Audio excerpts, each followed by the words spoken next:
Hello guys. यदि आप अपने जीवन में अशांत और परेशान हैं, यदि आप अपने जीवन में सुख चैन और आराम को खो चुके हैं, तो कैसे आप अपने जीवन को सुख और चैन से भर सकते हैं? कैसे आप अपने जीवन में शांति और आनंद को हासिल कर सकते हैं? तो आज का वीडियो ये आपके लिए है ना। कि सुसमाचार ग्रंथ इब्रानियों की पत्री 13 अध्याय इसके 14 पद में लिखा है, here we have no lasting city but we seek the city that is to come. यहाँ हमारा कोई अस्थाई नगर नहीं है, लेकिन हम उस नगर की खोज में हैं जो हमें मिलने वाला है। तो गाइस, आप क्या खोज रहे हैं? आप क्या तलाश रहे हैं? क्या आप इस पृथ्वी पर जिंदगी में सारी जद्दोजहद कर रहे हैं? किस लिए?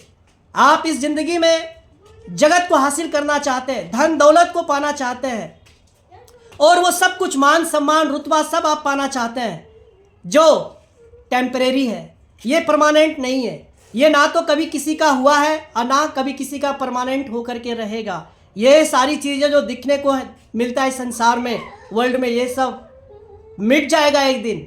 और अगर ये आपके लाइफ जीवन काल में ना मिटा तो भी ये आपका नहीं होगा, क्योंकि जो आज धन दौलत चल अचल संपत्ति आपका है वो कल किसी और का हो जाएगा। इसलिए लिखा है, here we have no lasting city, here we have no permanent home. ना तो हमारा यहाँ पर अस्थाई नगर है और ना ही तो हमारा यहाँ पर अस्थाई घर है। तो गाइस, आज ही आप अपने जीवन में एक निर्णय लें।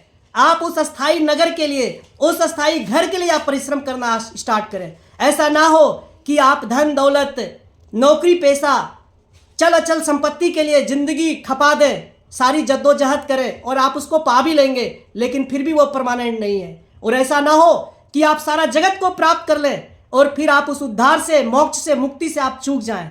तो गाइस, ये पवित्र शास्त्र सुसमाचार ग्रंथ की बातें हमें इस बात को रिमाइंड कराती है कि हमें इस पृथ्वी पर कैसा जीवन जीना चाहिए। आज ही आप अपने जीवन को व्यवस्थित करें, क्रम में लेकर के आए, सच को आप अपनाएं। जो झूठ है, जो मिथ्या बातें, जिसका कोई अस्तित्व नहीं है, जो नाशवान चीजें हैं, जो इस पृथ्वी पर मिट जाएंगी, जो हमारा ना है ना कभी होगा, तो आप अपने जीवन को उससे दूर कर लें और जो परमानेंट है उसमें आप मन लगाएं, उसमें आप अपने जीवन को खपाएं, उसमें आप अपना ध्यान लगाएं। उस एकमात्र प्रभु परमेश्वर पर आप फोकस करें, उस एक मात्र प्रभु परमेश्वर के साथ आप एक हो जाएं, because you have capacity to enjoy union and communion with God. आपके पास वो सामर्थ्य है, आपके पास वो ताकत है कि आप उस परमेश्वर से एक हो सकते हैं, और परमेश्वर और आपकी एकता ही आपके मोक्ष को, मुक्ति को सिद्ध कर देगा। आपको एहसास हो जाएगा कि हमारे पास में वो परमानेंट होम भी है और वो परमानेंट सिटी भी है, जिसकी लोग यत्न करते हैं, उसके लिए लोग यज्ञ करते हैं, योग करते हैं, जप और तप करते, भजन कीर्तन करते, चिंतन मनन करते हैं, तो भी लोग चूक जाते हैं। लेकिन आज ही आप उस परमेश्वर के साथ एक हो जाइए। लिखा है, ब्रह्मात्म एकत्व बोधेन मोक्ष सिद्धते नान्यथा। और किसी प्रकार से मोक्ष सिद्ध नहीं होता है, सिर्फ जीवात्मा का परमात्मा के साथ एकत्व बोध होने से, उसकी एकता से जब आप एक हो जाएंगे तो मोक्ष, उद्धार वो सिद्ध हो जाएगा इसी पृथ्वी पर कि आपने उस परमेश्वर से मोक्ष को प्राप्त कर लिया है। तो गाइस, सच को आप फॉलो करें, झूठ पाखंड को अपने जीवन से बिल्कुल हटा दें, क्योंकि सत्य ही परमात्मा की प्राप्ति का एकमात्र मार्ग है, और वो परमेश्वर आपकी मदद करेगा, वो सहायता करेगा।